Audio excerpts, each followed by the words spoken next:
Consider the expansion of this binomial. Well, we know that the binomial theorem is basically that each term can be represented as NCI times a to the power of n minus I, b to the power of I. And each term of what? It's each term of a plus b to the power of n, where these three are these three variables here, and the I is the ith term from 0 to n. So over here, how do we find the coefficient of the x to the power of minus 1 term? We have to find this complete term, right? So find the coefficient. And how do we do that? Because we've not been given which term it is, so we need to find what the value of I is in this case. So if we take n is equal to 5, a is equal to this, b is equal to this, we can substitute that.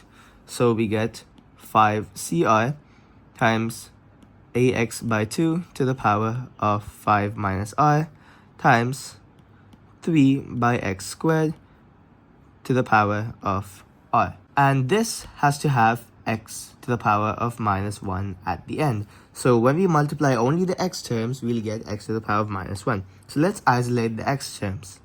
So there's going to be 5ci times a by 2 to the power of 5 minus I times x to the power of 5 minus I. So we've isolated this x term here. And now we'll do the same for this. So times 3 to the power of I times 1 by x squared to the power of I. And this 1 by x squared can also be written as x to the power of minus 2, right? So we get this.